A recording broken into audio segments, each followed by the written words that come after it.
Just about do, mate. Surely. There you go. That's outstanding. That much talent running around in our own backyard. Ladies and gentlemen, the semi-pros. The semi-pros. Ladies and gentlemen, give it up! The Stower.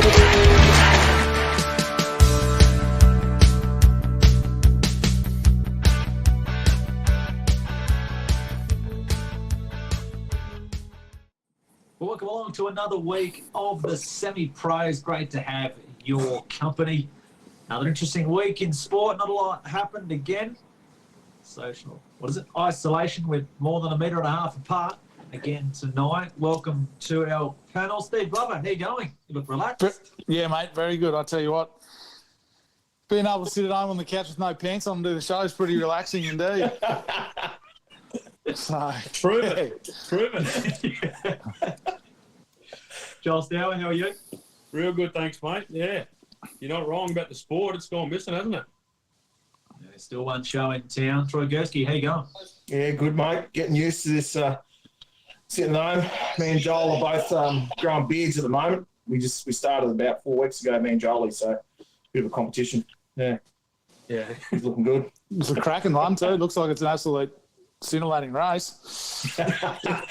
And you, Steve, chimed in this morning. I'm a back marker. Oh, well, time will tell. We'll see how that one pans out. But another interesting week in sport. We see the NRL, what they're going to do, or who's going to survive, who's not going to survive, pay cuts.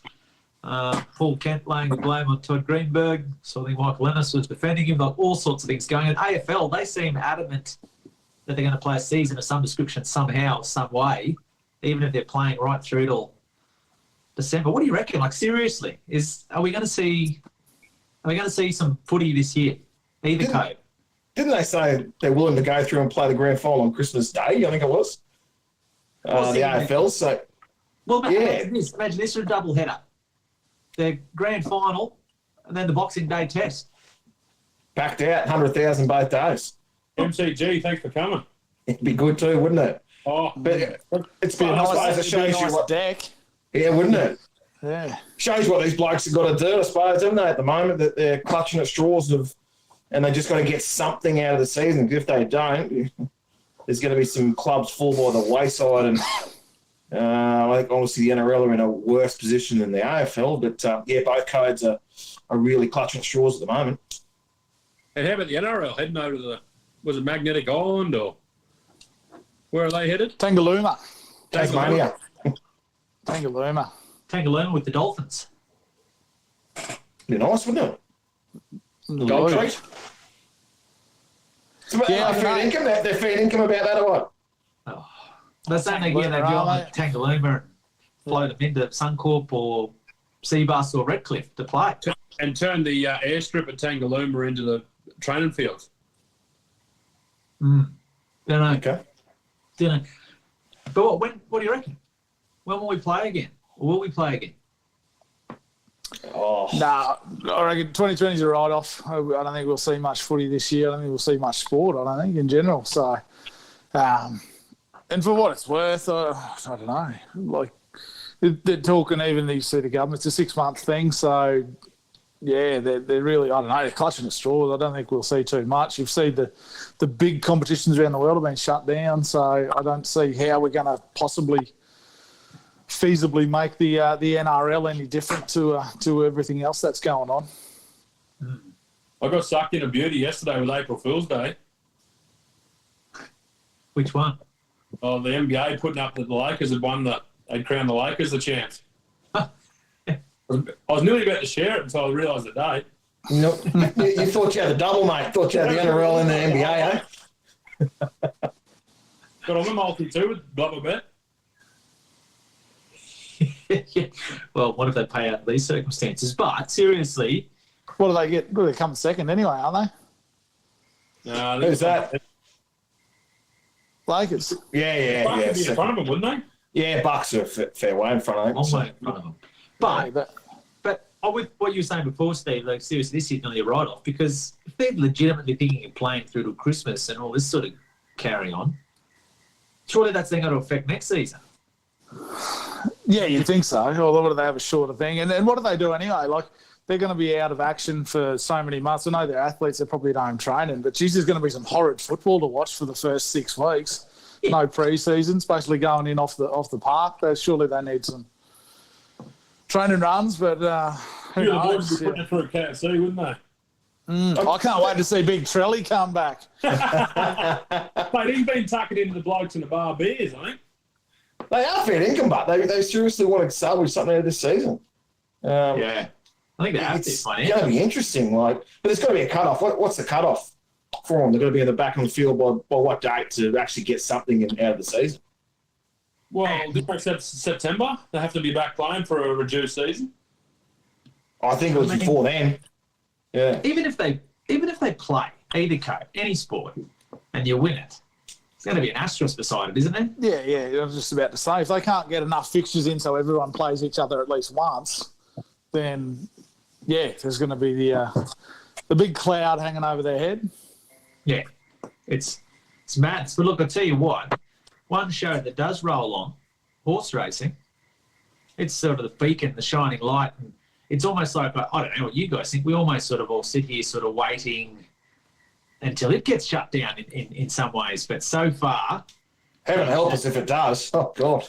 Well, Tasmania just did. A month 6 on. hours Back ago, to boys. closed down all racing. What happened in Tassie? Scots, 1 month, isn't it? Gallopers for a month, yeah. Did they really? Yeah. Today. So that's what Hobart is, mate. You won't be able to punt on Hobart tonight, so you could get your money back for the quarter down there. Oh, Froggy'd be ruined going back home, wouldn't he? Yeah, so no, everything that's closed down for a month, all racing in Tasmania. Okay. So What do they have to shut the dishes down? Handlers. Put them in one at a time. They do. They've been loading them slower and all the rest of it, but yeah. But look, horse racing does continue at the moment. We've seen last week. This week's the first week where they've raced.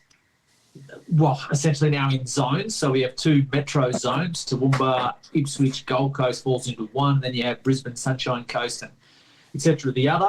So the first instalment of it midweek at the Sunshine Coast. Friday, we've got 11 races from the Gold Coast, 9 from Doomben, and then Sunday we bat up to 11 at Clifford Park. So there's a smorgasbord of racing, and it's something that certainly does continue.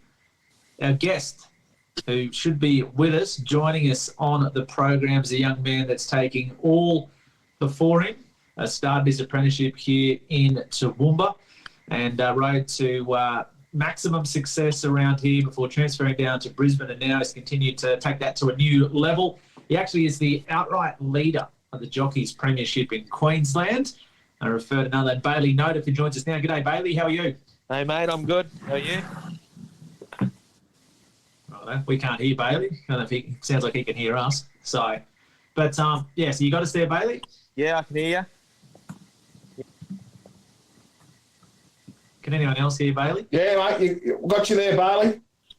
You got Steve, you got Bailey, Joel? No, nah, I can't hear him. Will you talk to him, Troy? Yeah, Bailey. Yeah, Troy, mate. Obviously, the other 3 are a bit ignorant at the moment. They don't really want to have a chat to you. But yeah, mate, as Jimmy led into before, mate, you're leading the premiership at the moment. What do you put it down to at the moment, mate? Good rides, just in a bit of form. What do you put it down to? Yeah, just good support, mate. Can't win races unless you're on the good horses, really. So been getting on the good rides and lately been able to get them home. So it's been good. Mate, and obviously the period that we're in at the moment with the coronavirus, it obviously it's affecting everyday life. How's it affecting your riding at the moment? It's probably not affecting our riding, really. It's just sort of a bit of an eerie feeling at the races, that we're going to probably have to get used to for a little while. No crowds, all the social distancing stuff and all that sort of go. It's just going to take a bit of getting used to, but we sort of got to do it to keep going. Mate, and as James said before, you're leading the premiership at the moment. And you've got some good supporters at the moment, like the likes of, obviously you've come from Toowoomba and you've got the likes of trainer Tony Gollan. Chat to us about Tony, what Tony's been to you, mate? Yeah, he's just been a real big support, sort of on the track and off the track. He gives me guidance all the time, and if I stuff up, he's sure to let me know. And if I ride one good, he'll tell me to. And he's always there to tell me how to improve. And he's got the really good horses, so it's really good to ride for him because he is the best trainer in Brisbane. Mate, what's okay over the next few days? Obviously, as we said before, you split up into some zones now. So, what's your zone at the moment? Which races will you be covering? I'm in the Metro North zone, so I've got Brisbane and Sunny Coast, so that's my zone. Obviously, it's good being in that zone with Tony, missing out on sort of a few Gold Coast trainers, but to be sort of under Tony's sort of guidance, that surely gets me a long way. Mate, I've had a couple of boys. Can you hear James, mate? Yeah. Yep. All right, well, I'm back in there. The other boys are kicking. I'm back in too, I think. Yeah, boys, I've got it all covered here. Just going to sit down for a while. So, yeah, mate. As we were saying before, so I just want to ask you a quick one. Over your years, what would be the best horse that you've actually ridden? FOMO. At Ipswich. You build him home one day. I wrote one on him a couple times. Yeah. Launched him a couple times too. Yeah. Yeah, that's why Steve ripped you off. Nah, probably.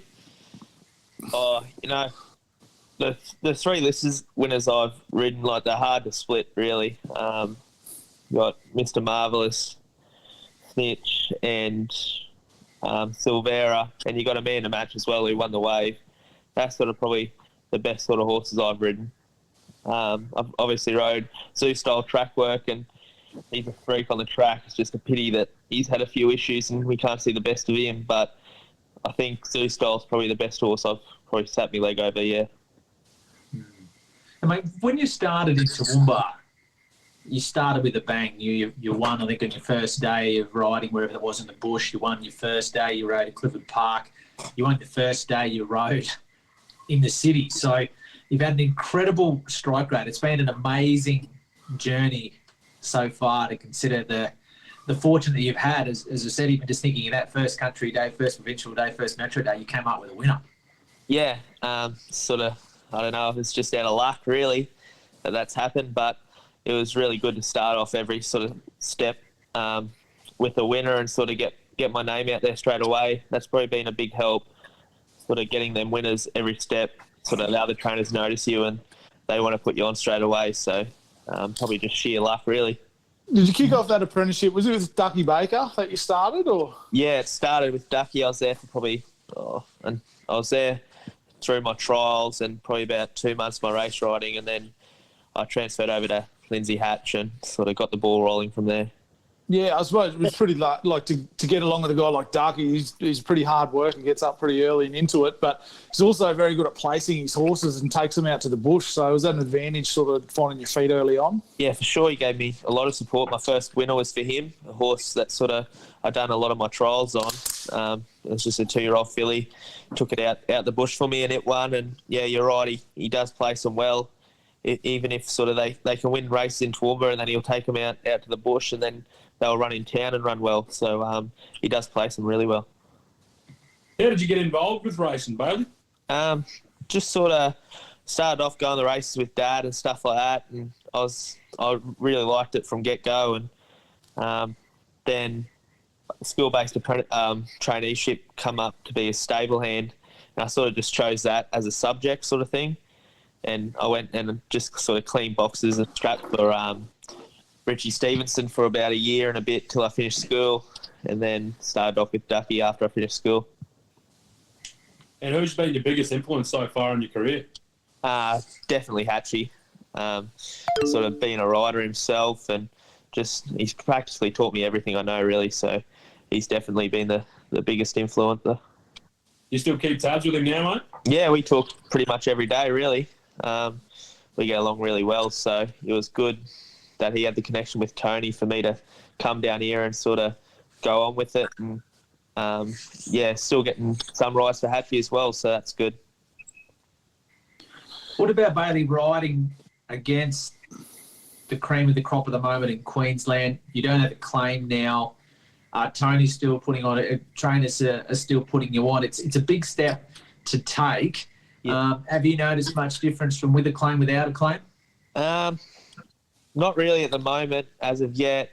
Sort of the horses I've been riding have all they don't really need the claim at the moment. They sort of not right up in the weights, getting 60 odd, but just every now and again you see a horse that you've been riding and they just want to take the claim off it, which sort of you just got to roll with it really. But yeah, there hasn't been a huge difference. Obviously Tony's still giving me a lot of support, and so is the Edmonds team and a few Gold Coast trainers before this zoning stuff happened. So hasn't been too much of a change. Now, with the zoning stuff, we were just talking off air before about the premiership. So reading this morning that they're suspending the premiership at this stage. Now, so I don't know if that's good or bad or what for you or where it ends up, but you lead that not only the Apprentices Championship, but the outright Jockeys Premiership right now. So if, I'm putting pressure on you, if you could win it, you join some pretty illustrious company. Let me think, like what, Purton, Rod, I think it was Chris Muntz might have won one as an apprentice, but there's definitely Zach Purton and Michael Rod, who obviously we know now international superstars. So it's a feat that is rarely achieved. It's within striking distance for you. So take out whatever they do, it's suspending it or not. Yeah. Is it your goal now? You want to win the premiership? Yeah, sure. Sort of coming into the season, sort of it was just trying to go back to back in the apprentice one, really, and then sort of as I sort of got more winners and got in front, that's definitely the goal of mine at the moment. Trying to win that overall premiership. If I could win that, be a big thrill and big achievement, really. So yeah, that's my goal.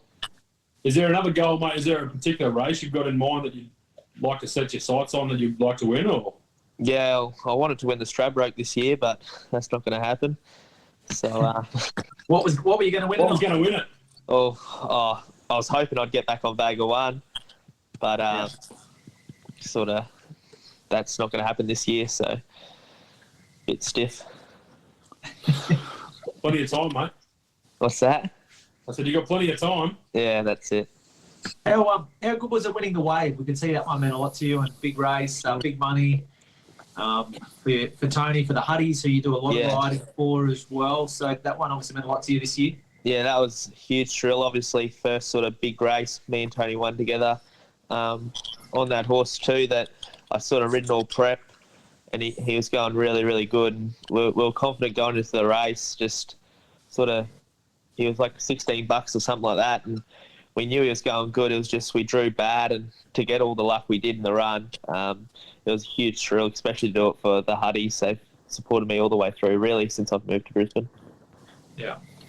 And how much more involvement do you have? Obviously, on track work, you're jumping on the backs of these horses every morning. So you're going to be the most educated on how they're going. Do you sit down with Tony and get involved with the planning on where to put these horses? There's more to it to just give them a lap and jumping off and squeezing onto the next one. Yeah, sort of. Me and Tony obviously talk every day. He sort of does the race planning. He might ask if he's got them planned to go on a 1,200 or 1,000, which one I suggest him to go to on the way the horse is working and stuff like that. That's sort of how we communicate, but most of the planning and the race programming for the horses is all up to him. Mate, talking about planning. Sorry? Tell us about the jockeys room. Who's the fiercest competitor in there? Jimmy Byrne was, but he keeps getting hurt. You take Jimmy, mate. He's a bit old. Yeah, a bit old and small. What you watch? Just watch this fella. Yeah. Just keep an eye on your watch. Yeah, but sort of we're all pretty competitive and stuff like that. So, but Jimmy Byrne definitely was sort of get the most angriest, really. Mate, I grabbed a phone call today. Yeah. You got one on Saturday, The Move. Yep. And there a few of the boys, they want a bit inside goss. They see it's been backed and they're pretty keen. They said, you better ask Bailey tonight what the go is. So, mate, what's the go with it, mate? Good chance on Saturday? Yeah, he's a real good chance. Progressive sort of horse, got a lot of ability. He's 2 runs at Eagle Farm, sort of just a really big colt he is, and just sort of jars up a bit on that Eagle Farm surface. So he went to the sunny coast his second start and blitzed him. And he's only improved this prep, so I wouldn't take his first up run. I'd sort of just put a line through it, and he's going to be very, very competitive at back to Toowoomba for sure. What about your other rides on Saturday? You got a very, very competitive book of rides. It looks on paper. You'd be hopeful that you can be somewhere near the money. Yeah, I hope so. Got sort of Needorp, the move, Get Stuck In, and McEwen sort of look like my best rides. All for Tony. So Needorp's obviously returning off her Melbourne campaign where she didn't disgrace herself at all. So she should be a pretty good hope in a benchmark 72, you'd think. And obviously Get Stuck In, last start winner. He's going really good. And McEwen we got into awful bother the other day on the corner and nearly fell. So I thought he was going to win that race before we nearly fell. So he's come through the run good, and I couldn't see why he wouldn't be competitive on Saturday. You practically nearly had to pull up McEwen, didn't you? Yeah, I did, sort of just for his safety, really. It sort of went right down on his nose, and you don't really know if they've hurt themselves or anything. And sort of I just got myself back up and balanced, and then I thought he put in probably one rough stride straight after that. So I was like, I'll just ease him up and look after him for his next run, because there's no hope he was going to catch him and win the race after that happened. So he's pulled up fine and he's ready to go. And finally, for me, Bailey, with COVID and all the different things and the process have to go through, has much changed for you as a jockey about you doing your job? Do you have to go? Is there anything different that you guys have to do? Or is there any protocols you have to follow now? Because obviously, as we were talking about before you came on the show, every other sport's shut down. Racing's the only sport that's carrying on at the moment. And I think in many ways, there's a lot of people sort of thinking, well, it's inevitable before perhaps racing gets shut down as well. So they're trying to take every measure possible. But have you been given very strict instructions, or is Racing Queensland or stewards or whoever it does said, righto, this is what has to happen, this is what you have to do, this must happen, just to try and ensure that all protocols are followed with the pandemic that we're dealing with? Yeah, for sure. Sort of, you guys probably can't go to the races anymore and stuff like that. So sort of at the sunny coast was the first day yesterday where the trainers weren't really allowed near us. We had to talk to them over a bench. And when we got legged on, there was 2 barrier staff there that legged us on, all the jockeys on. So that was a new thing. And just we always got to wash our hands and sort of stay away from each other a little bit and spread out in the jockeys' room. The doctor come to Eagle Farm. The doctor at Eagle Farm come last Saturday, I think it was, or Wednesday, and just spoke to us about how serious it was and how we've just got to follow every sort of measure to keep racing going. A bit of distance from Tony wouldn't hurt from time to time, would it? You could speak over a rail. For sure. Has he ever given you a spray, mate? Oh, plenty. Tony's given everyone a spray, hasn't he? Nah, he's all right. And so what's moving forward with the apprenticeship? You've outrun the claim now. Is it a matter of biding your time to sign off and become a senior, or does that get accelerated now you're not able to claim? So when you start up, you've got to start end date of your apprenticeship, and if you outride your claim, you can come out early if you want, or if sort of you get an injury, you can ask for an extension. I could have come out of my time early, but I just thought going in, riding track work every day for Tony, and sort of it's just so much opportunity there. It probably wasn't the best idea to come out early. Just sort of, I've only got till July, sort of mid-July till it ends. So I thought I'd just ride it out till then. And do you anticipate you'll stay with Tony? Apprenticeship, is that something, like apprenticeship for, say, Steve, when he was doing his building apprenticeship? Do you do bookwork and things like that as well, mate? Or? Yeah, I've finished my bookwork now, but sort of first 3 years of it's just a lot of bookwork. We had apprentice school every Monday in Brisbane, so we do a lot of bookwork and stuff like that as well. And do you anticipate you'll still have an association with Tony post your apprenticeship? Hope so, yeah, for sure. Obviously, I'll be able to, if this stoning stuff is finished by then, be able to sort of spread myself around a little bit, but I'd like to sort of do my main riding for Tony. Mate, downtime. What do you do when you're getting away from the ride, mate? What keeps you going off the course? Oh, I like sort of like fishing and sort of going out on the boat and stuff like that, skiing and all that. I like sleeping. That's sort of one of my favourite activities. But yeah, sort of anything sort of on the water sport stuff like that. That's sort of what I'm into. You got a missus and kids, mate? No, I don't, mate. Do you? I do. I was just trying to hunt for you, mate. I didn't know if you want me to hunt one out for you. It'd be tough for you, the social distance and stuff, wouldn't it? Yeah, no, it's real hard. You can't go near them. Have to give Tinder a Keep break. your mind on the horses, mate. Yeah, that's it. What about your weight, Bailey? You're quite tall. I noticed Yeah. seeing you there last year, shot up a bit at the awards night there last night. So, how do you go weight-wise? Yeah, it's sort of like it's been really good. It's just a lot of hard work sort of to keep it down. Once it's down, it gets easier. But sort of probably about 6 months ago, I went through a stage where it sort of rose real bad, and I just had to go see a dietitian and sort of do a lot of gym work and stuff like that, and it's stabilised now, so it's pretty good. So what do you walk around at? Like, what do you weigh today?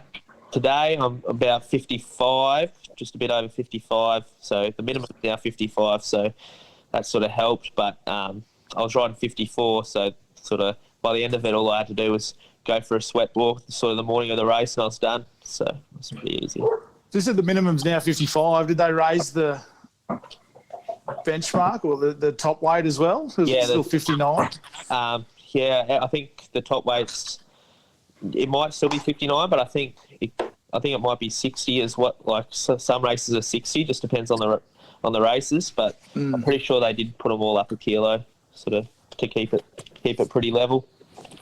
Yeah. So, but it's something you have to work on. You're not a natural lightweight. For sure, like you said, I'm taller than most jockeys in the jockeys room, so got to work on it to keep it down. Okay, so righto. Well, you talk about a film. What's your best winning chance Saturday for the punters? Get stuck in's a bit short. Probably need. Not for Joel, he's not. Joel. That's a luxury for Joel. Any price to winner, mate?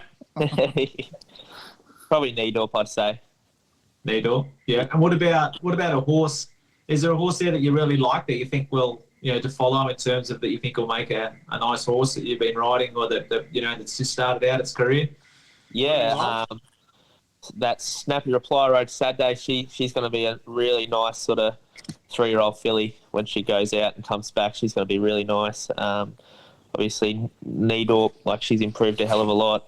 Just going away to Melbourne and back has really brought her on in maturity-wise. So, sort of them two are really exciting prospects for the stable. Okay. Any final questions, boys? Yeah, there's a viewer question, actually. Blair Gibson wants to know Tony's best spray he's given you. Gibbo's one of your biggest supporters, actually. I probably couldn't say it on here. It's not PG rated. Which horse did you earn that spray from, though? Snappy Reply. On the weekend, was it? Yeah. What's up? That was Tony's worst. Yeah, it was pretty. Yeah, it was one of his good ones for sure. Is that the one that got nabbed on the post? That's it. 4 clear. 4 clear at the 150. Oh, I'm gonna have nightmares. Flashbacks. Bit of PTSD setting in for the lad. Yeah, I know. It's like I've gone to war. Who's your biggest rival, mate? You spoke about Jimmy Byrne being the fiercest one in the jockeys room, but you personally, is there a few you got your eye on, like Nick Keel or anything like that sort of you've done your time with that you sort of like to get one up?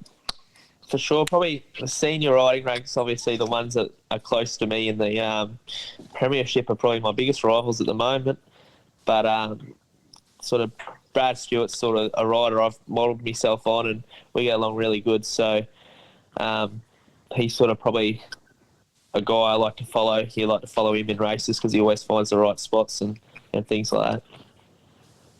Yeah, outstanding. Not a bad bloke to follow. So that's a look at what you got coming up this weekend, Bailey. Look, really appreciate giving us your time on the show again. As you said, like from watching you come through Toowoomba, I said dominate Toowoomba to now take it to that next level and dominate Brisbane. So hopefully they sort out premierships wise and you can go on and win it. As I said, join some pretty illustrious company. As I said, along the likes of Zach Purton and Michael Rod both won the Brisbane Premiership as apprentices. I don't know if your viewer can confirm this for me. I think Chris Muntz did, Neil Williams did, and anyway, but definitely, as I said, Purton and Ryder, it might have been Glenn Boss or Muntz, anyway, one of them. But anyway, it's pretty elite company, so if you can go on and win it, as I said, it'll be a pretty big feat.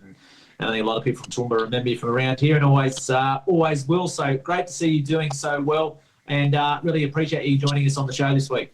No worries. Thanks, boys. So that's Bailey Notive joining us here. Said outstanding young jockey, and great to have him join us on the show this week. Stay with us on the Semi-Pros. We're going to take a break. Southern Hotel shot clock after the break.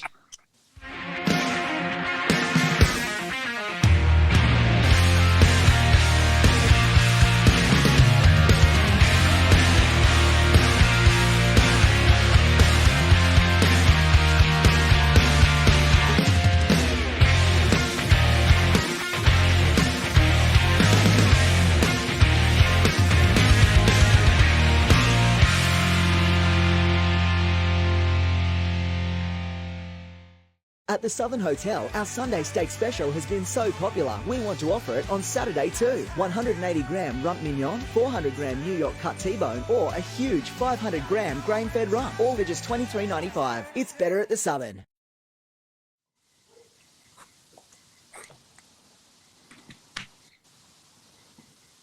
So what are we doing in the Rocks and Diamonds? Just diamonds only.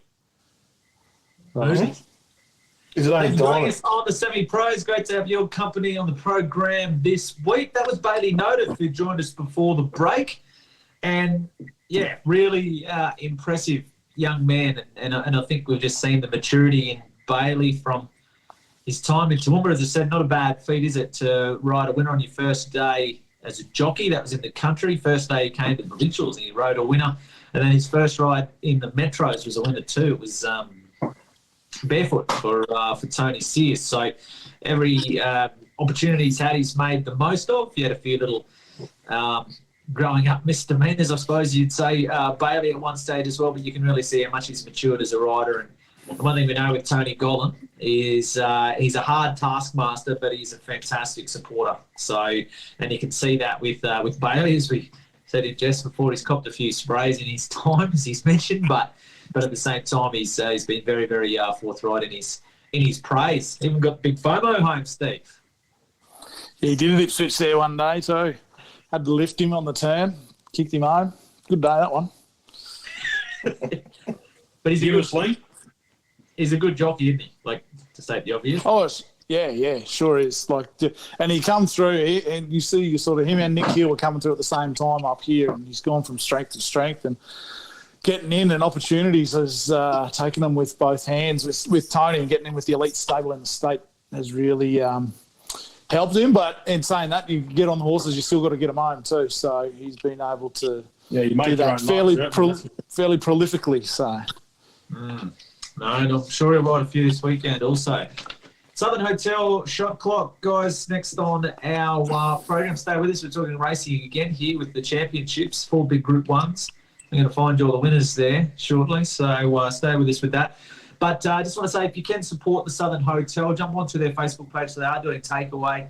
Joel, and we've seen you on there, like some of their specials you're pretty keen on. So there's some pretty good going there at the moment at the Southern if you want to get a takeaway. I don't mind the one where you get the 6-pack with it. That's pretty handy.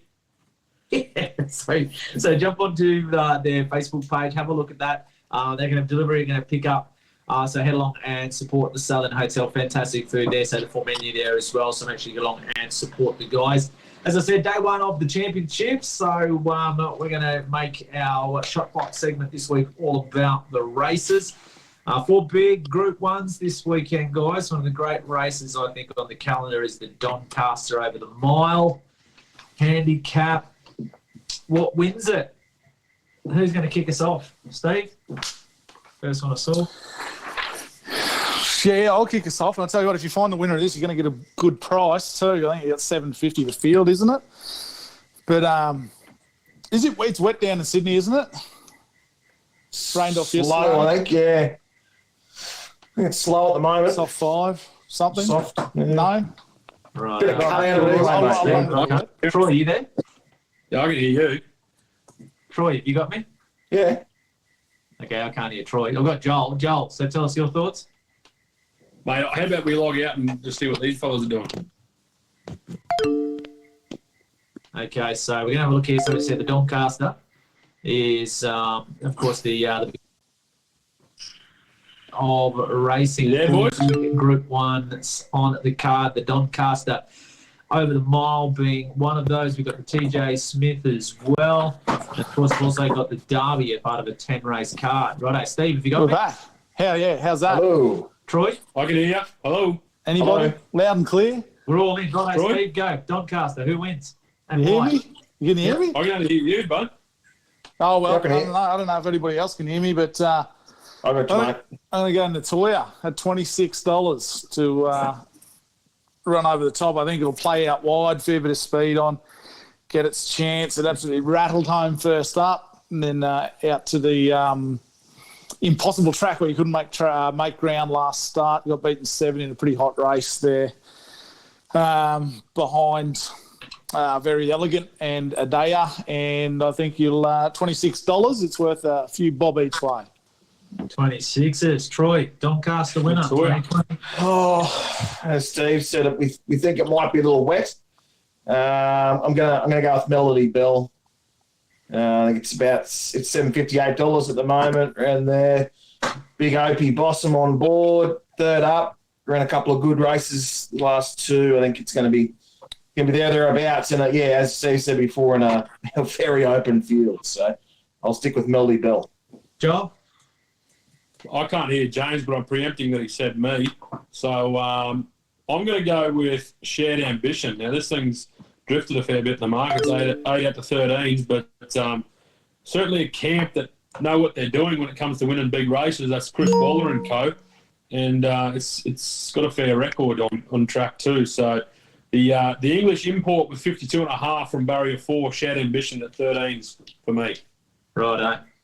I'm heavily in the corner of Brandenburg. I hate backing favourites, but this picks itself.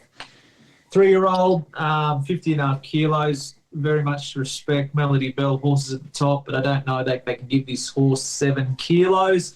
As I said, it just ticks all the boxes. It's performed well at 3-year-old age group. It performed very admirably last start at weight for age against the older horses. Comes back to a handicap here. Postage stamp on its back. Glenn Boss, I think, is the winningest Doncaster jockey in history with 6 or 7. And it is weighted to win. Again, as I said, I don't like backing favourites, but I have to make an exception here. It's not a bad price for a favourite. I think it's $7 a field or something. So get $7 about it, but I think it's the one they all have to beat. So keen on Brandenburg to win the Doncaster. Let's go to the sprinters. What about the TJ Smith, one of the great sprint races on the calendar here? 1,200 metres, Group 1, weight for age. Steve? Yeah, again, I'm going to go in the corner of something that's going to get an opportunity to run on. I'm going to stick in Pirata, second up. So 5 starts. And we've been run the top 2 over its first 5 up goes. Good first up, like back in the field, running back to 11. They got home in quick time, so I was never going to be able to run over the top when I decided won the Galaxy. But second up, bit of rain around, soft track, $9. That'll do. Troy? I'm going with the big time horse, Santana Lane, second up as well, and just loves these races, doesn't it? And just whenever the big race comes around, seems to lob at always price too. You're always getting $7, $8, $9 somewhere in there. So I'm going to stick with Santana Lane, second up. I think you got about $8 at the moment. Santana Lane. Joel, your selection. I'm going to go the 3-year-old colt in Bivouac. There's been a little bit of money around for it, 5 into 460. It's been a bit unlucky and probably a bit underachieving this prep, but I'm going to stick with it. Huey Bowman from the 6th gate. Hopefully sit him behind the speed and get a good crack at him from the turn. Bivouac. I'm in the same corner as Troy. Pretty keen Santa Ana Lane. I thought its run the other day in the challenge over 1,000 metres not saying it wasn't trying to win, but it was never going to win that race. It was obviously a lead-up run to this. I thought it ran quite well. That was obviously the Flying 1,000 behind Nature Strip. And prior to that, of course, we saw its form, of course, in the Everest, running second to Yes, Yes, Yes, and what it's done. Troy mentioned it all. I think it's the class horse in the race. I think it'll rise to the top. But just out of interest, I'll throw in another one at odds now, just seeing that Troy's tipped the same one. I think Trekking is the best value in the race for Godolphin. That's a look at the TJ. What about the AJC Derby for the 3-year-olds, 2,400 metres? Steve, what are you with?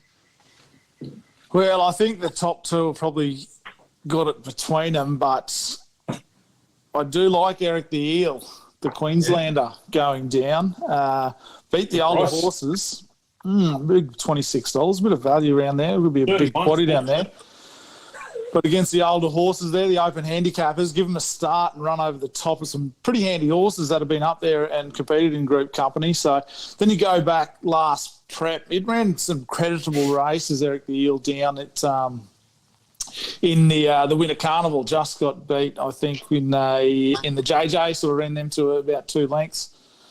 I can't remember what won that, but it was a pretty handy horse. Super Seth, I think, might have been in there. So, $26. I think it's hit form. It obviously needs that ground. Its all prep's been pretty good, and I think it's a definite each way chance if you bet on a 1x4 basis.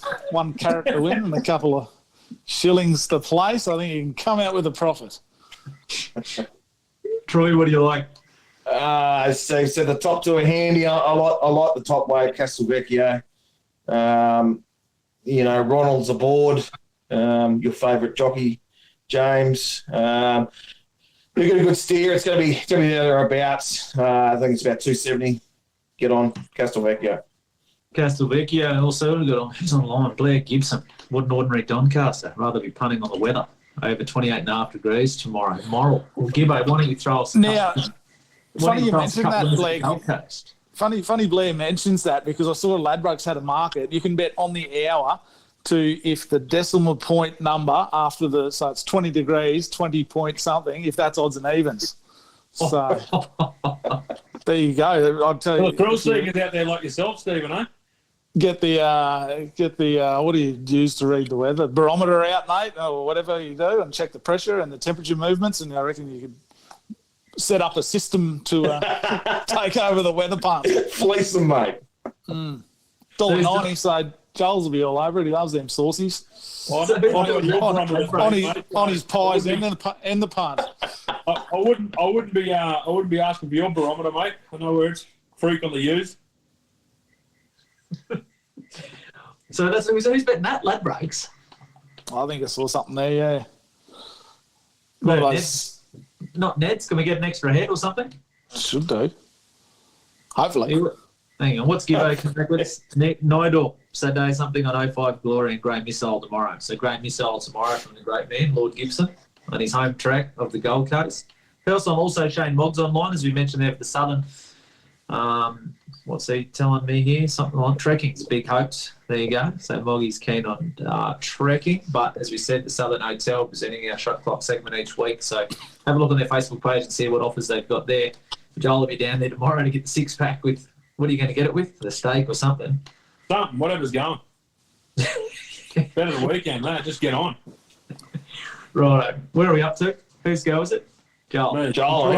Yeah, I'm with Troy. I think J-Mac, he's in form. He's flying.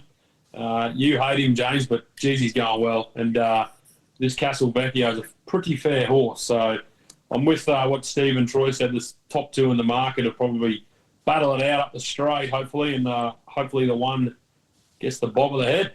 Castelvecchio, right. I'm keen on the Freedman runner, Warning. Proven at the 2,400 or 2,500. Its run in the Derby last year, the Victoria Derby, was enormous. If you remember, when it won it was incredible, actually. It went 3 wide the trip and just belted them. Building up to this race, I think this is its grand final. We talk about Anthony Freedman, one of the best grand final trainers in the game. It'll peak on Saturday.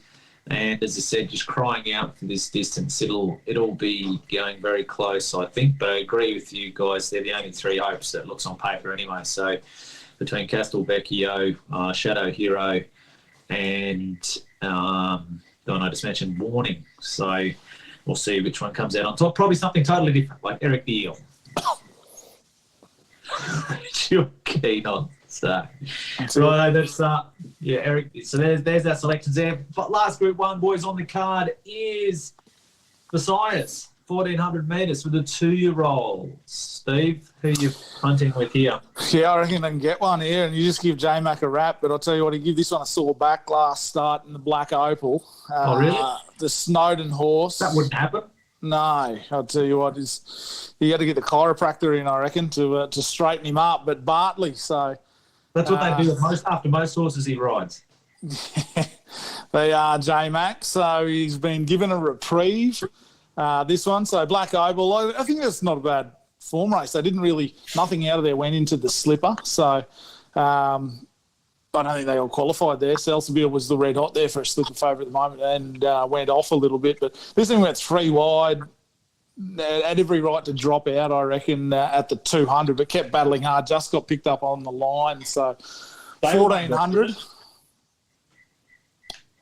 What's that? I think the stablemate nabbed it too, didn't it? Yeah, Barbaric. So I think 1,400 will suit it down to the ground.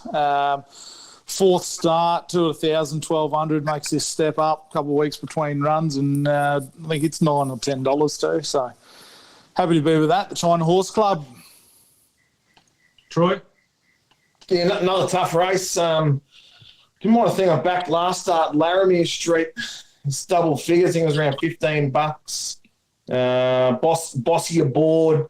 I just minded the price. So $15 is pretty juicy, so I'm going to have a couple each way. I won't go each way, probably go straight out, actually. On Laramie Street. Yep. Joel? I'm on number 8, Old Kirk, Tommy Berry on for Hawks. I was on this thing last start, and dead set Dwayne Dunn slaughtered it, Flemington. Couldn't get out, gets out and flashes home. But, I'm going with this thing again. I reckon it's the bit of forgotten at $9 there. So, Old Kirk for me. Old Kirk. I don't want to be, but I'm with the favourite. I assume it's the favourite, Mamaragan. Not many horses at their second start run third in Golden Slipper, so I can't really see why 1,400 would be a drama to it either. So I think it'll get the right run as well. National Wheeler aboard, pretty thin sort of size, maybe. Shouldn't say that, but potentially. So I just think it's the class in the race. I think it's got a bit. They've got to the bottom of it. And I think it will go extremely close. So I'm keen Mamaragan can win the Sires. That's a look at the 4 Group 1s. We said the Southern Hotel shot clock, but thanks to the Southern Hotel. As I said, if you haven't liked their Facebook page, jump over and do it now. If you're looking for a feed, it's the home for live sport in Toowoomba, of course, at the moment, not that opportunity. So make sure you get involved there, support the guys there. Great meals, you can get them takeaway now. They've got some great specials. Jump on their Facebook page to see all those details. We share it as well via our Semi-Pros page as well. But stay with us on the Semi-Pros. We're going to take a break. Coming up next, we're going to have a look at our Rocks and Diamonds with a movie theme. Hi guys, Lockie here from Hogans Family Jewelers. Today we're looking at how you select a perfect diamond. We need to consider the 4 C's: cut, colour, clarity and carat weight. In terms of discussing the cut of a diamond, we need to consider the aspects of the qualities of cut. At Hogans we only source triple excellent cut diamonds. In terms of colour, we look for the perfect white stone. We source stones from a D through to a G in colour, the top 4 colour gradings. Clarity is another really important factor in selecting your diamond. We don't want to look at the diamond every day and see inclusions or marks in the stones that distract from the beauty of the piece. The final of the 4 C's is carat weight. A lot of people believe that a diamond's value is based just on its carat weight. This isn't truly the case. It's a combination of all the 4 C's put together. There's one final hidden factor that I need to discuss about finding the perfect diamond. It's called fluorescence. When she wears the ring in natural sunlight, UV light, where the diamond is supposed to sparkle at its optimum level, you don't want any reaction. You don't want the diamond to go foggy, or a milky colour, or even a little neon blue sort of tinge through the diamond. This is why we only sell nil fluorescence diamonds and make sure that that diamond stays crystal clear whether you're indoors or outdoors. There'll be no reaction to natural sunlight. Fluorescence is one of the largest factors of devaluing a diamond. Be careful. Out there you might find diamonds that seem cheap, but truly they're going to be cheap for a reason. At Hogans, we prefer our clients to experience superior quality diamonds. We only source the highest grade of GIA certified diamonds. That's the Gemological Institute of America, the harshest grading lab in the world. Some of you may have done some research on diamonds before and may fully understand the 4 Cs. But if not, we've got knowledgeable staff that will help you and guide you through selecting the perfect diamond. At the end of the day, it's all about quality, and at Hogans, we prefer quality.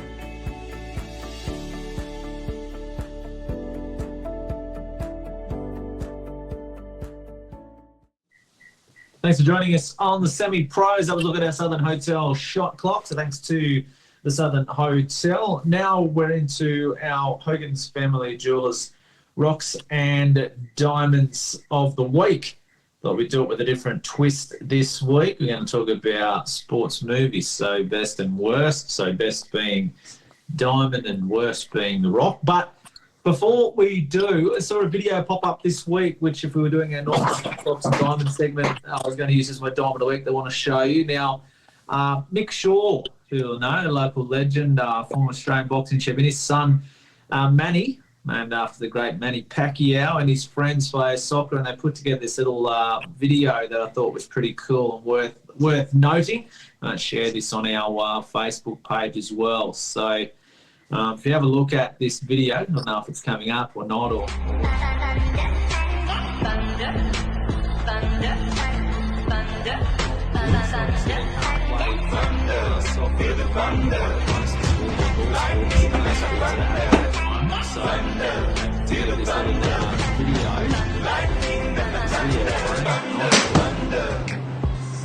Yeah, this is up. Yeah, she's playing, mate. Yeah. we see it? Yeah, how good's that for the boys? Talk about Go the the boys. creativity. With the old Dunny Roll Challenge. Yeah, how good's that? Yeah, good flick. Did you feel the Thunder boys, is it? South Queensland Thunder? Yep. That's what it shows. Yeah. So I thought that was worthy mention. Well done, boys. After the show, I'll share that video. Yeah, you can see them there. See, so in the backyard, kicked into the house. It's an expensive ball they've got there. Yeah. It's a rare looking creature they're kicking around. Yeah, very limited commodity. So Hogan's Family Jewelers. So those boys can get our Diamond of the Week. But I put up a post was earlier in the week on the Semi-Pros page, and it's talking about the best and worst sports movies of all time. Now, that always creates a bit of controversy and a bit of chatter around what is the best and worst sports movies of all time. So we're going to go Diamond of the Week as the best sports movie of all time, and Rock of the Week is the worst sports movie of all time. Now, I'll try and get this one up early in the week so I can tell you what they put up on this list. But there was a post that went up as earlier there on, I think I put it up on Monday. Okay, so the top 15 sports movies. So obviously we're talking about all this sort of stuff at the moment, top 15 sports movies to get you through isolation. Now, I'll tell you what the good folk at ESPN came up with before we go to the boys, and we'll get our bests and worsts.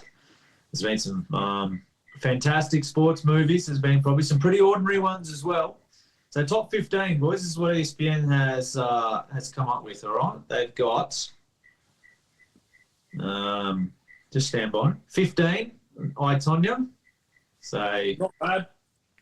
came out 2017, so we all know the story there. 14, Happy Gilmore, one of the greats. Too low. 13, The Mighty Ducks. 12, Bend It Like Beckham. 11, Foxcatcher. 10, A League of Their Own. 9, Creed. 8, Moneyball. 7, $1 Million Baby. 6, The Wrestler. 5, Varsity Blues. 4, Any Given Sunday. 3, Remember the Titans. 2, Rocky. And number 1, Friday Night Lights. What do you reckon? Interesting. No, I think that was the top 15 that it's available on Netflix, wasn't it? I don't know, just top 15 It's a top 15. sports to get through less time. So that's all it's got. So has put together a list of top 14 sports movies to help get you through self-isolation. So not just Netflix, just in general. So that's the list they've come up with. What do you want to do first? Best or worst, rock or diamond? Rock. Rock. Righto. Worst sports movie of all time, Steve. What do you got? I'm going to go with this one. The Slugger's Wife. Porno? I haven't watched it, but geez, it looks garbage on the poster. In case you couldn't tell from the poster shown here, this one is another chick flick disguised as a baseball movie. Kind of feels like the great Randy Quaid. Yep. Oh, yeah. Michael O'Keefe, Rebecca De Mornay, Yeah. a couple of Hollywood, Megastars. yeah. Yeah. They couldn't even get like a good photo of it. It's one of those. It's a folded up poster that someone's taken a picture off the wall. So if anybody's seen Slugger, let us know what it's like. Probably one of the best movies of all time. Yeah. Worst movie. What do you got, Troy? Oh, you're probably not going to like it, Jimmy, but Rocky 5, mate. Oh, You know, it's probably because it was such a good series, but then... You were number two on the worst movies. You picked it, Bubbler. Have I? is that on news.com? According to news.com? No, this is called movieratings.com. It was it was just a letdown. You got through the first 4, it was so good. Then you got to number 5, and it was just garbage, absolute garbage. And it was I was just disappointed afterwards because I've got the series, mate. Like probably you have, James. Got the box set. I got the box set with the Rogue. Yeah, I got the box set, but I put number 5 out and I threw it in the bin. So Rocky 5 for me, terrible. Tommy Gunn, he was terrible. Tommy the Machine Gun. Tommy Morrison. Yeah. Anyway, so, righto. Joel? The next Karate Kid. Filmmakers were able to get an Academy Award winner, Hilary Swank, to play Mr. Miyagi's newest pupil before she got big. And there's absolutely no sweep the leg, Johnny, moments that make you ever want to watch this movie. So, next Karate Kid for me. Rock of the week. Mine's, Joel might be too young, but do you guys remember the movie with Shaq and Penny, Blue Chips? Blue Chips. That was the worst movie ever made. Ever. It was just terrible. I'm sure you guys have seen it. Nick Nolte as well, wasn't he? Yeah. Yeah. Yeah. It was terrible. It was so bad. It was like one of those movies I was watching. I thought, okay, it's about to get to the plot. Then it said the end. Still didn't know what happened. It's terrible. Absolutely terrible. But yeah, that Shaq and Penny and anyway, isn't that that's the infamous story or something where it was before Penny got drafted in the NBA and Shaq saw him and worked out with him or whatever, and and they're making this movie and said that that's who they had to sign or anyway, rest history. Yeah. But it was the movie was absolute garbage. Good one. Just rubbish. No good. So that's my worst of all time. If anyone has got any suggestions on what they think is the best and worst movies of all time, please share them with us on the chat. Righto, Diamond of the Week. Hogan's Family Jewelers, Diamond of the Week. Best movie, sports movie of all time. Steve, what's bestmovies.com come up with? No, I haven't got bestmovies.com up. But I'm going to go an old classic Caddyshack. Rodney Dangerfield, Chevy Chase, Bill Murray, absolute Laugh a minute. cast of brilliance. Story on the golf course there, old Caddyshack. I might pop him up on the big 32-incher and watch him tonight. 32-inch rear projection and have a look. Why don't you watch Slugger Or Blue Chip. or Blue Yeah, Chips? Slugger. I'll tell you what, I've got a bad, I suppose, a bad history of picking really poor movies too. So I might see it and see Slugger and think it looks good. Might not be the sport movie though.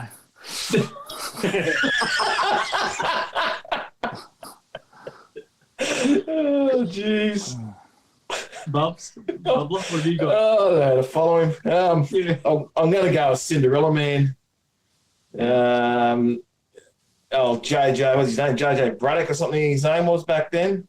Yeah. Cinderella, a similar time to the moment, I suppose. A time of depression, over the depression, and he was the fighting hope. James J. Braddock. Yeah. So he come back and pretty much out of retirement and won the world title. So we'll be looking for something similar in about 6 months' time around here. So yeah, Cinderella Man for me with old Russell Crowe. Great movie. Joel? This is a really hard question because I love me sports movies as much as anyone. But James, you'll know this is one of my favourites, The Fighter. Story of Dickie Ackland. Good movie. Mark Really good movie. Wahlberg, Christian Bale. Story of Mickey Ward and his brother, the mad Dickie Ackland.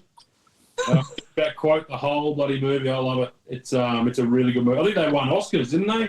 Yeah, a good movie. Real good movie. Yeah, I love it. So The Fighter for me. If you haven't seen it, go and check it out. Yeah, well worth it. Great movie. You're right. This is a really hard question. I actually got asked by a good friend of the show today, Jason Gibbs from the Chronicle, what my top 5 sports movies were. And my first simple answer to him was 5. I said, mate, there was 5.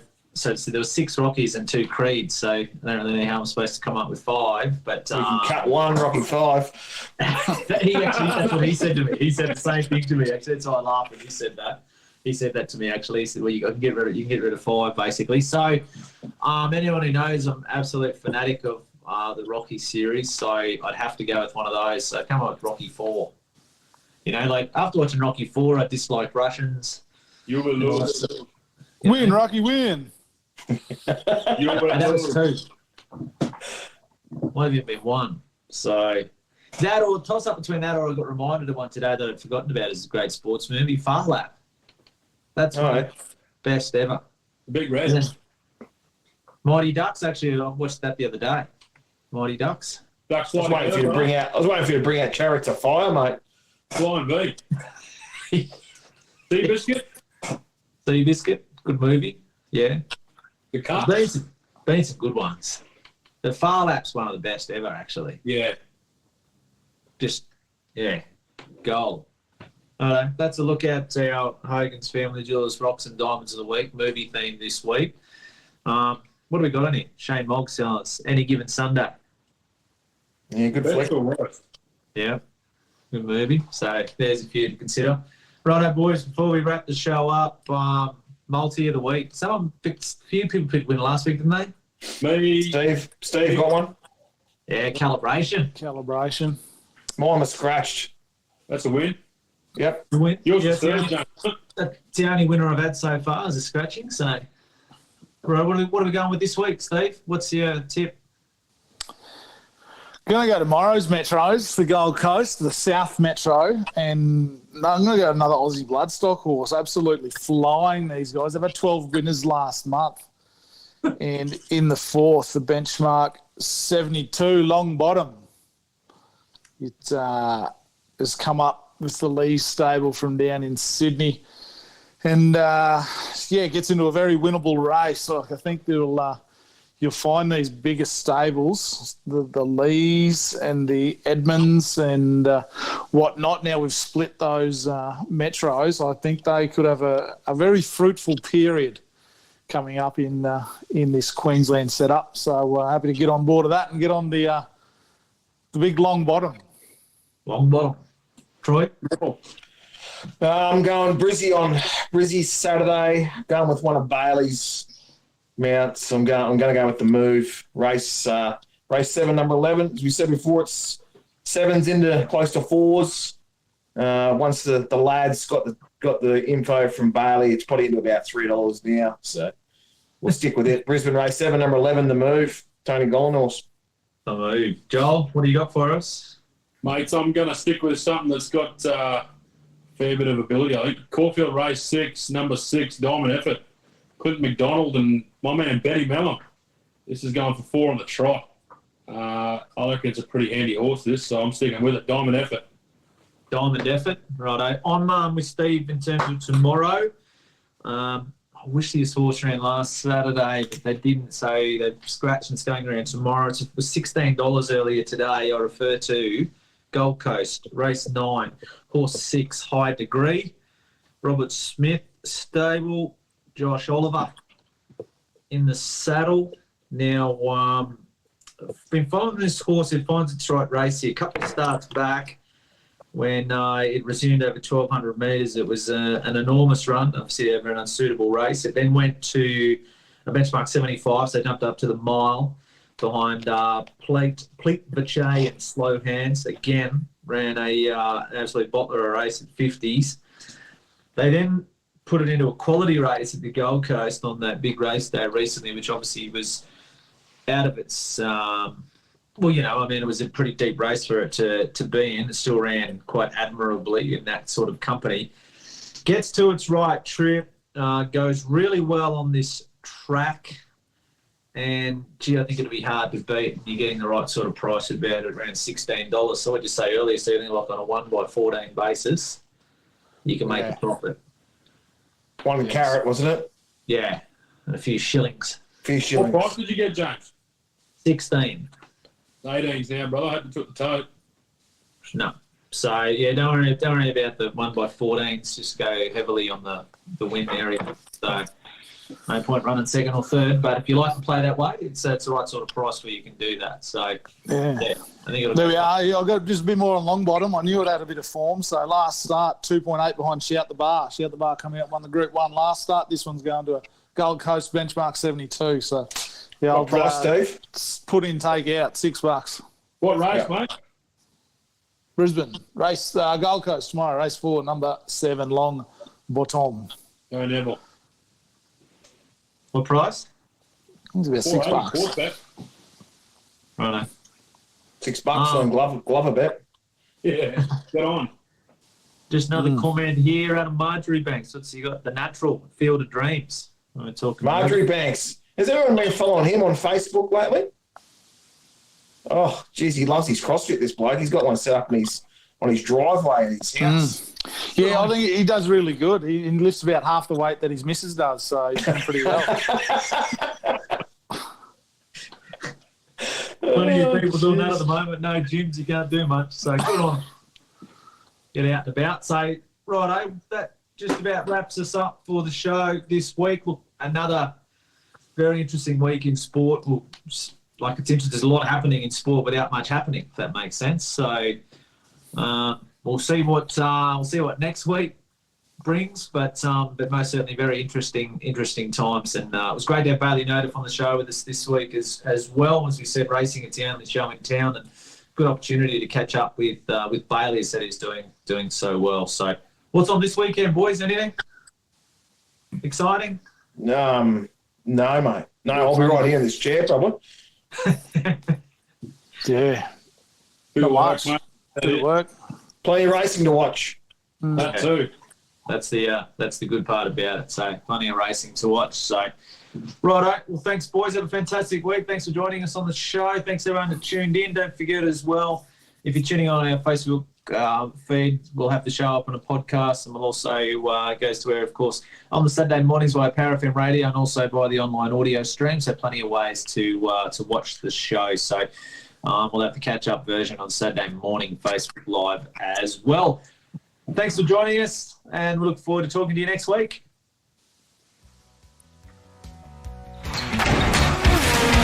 Just about do, mate. Surely. There you go. That's outstanding. That much talent running around in our own backyard. Ladies and gentlemen, the semi-pros. The semi-pros. Ladies and gentlemen,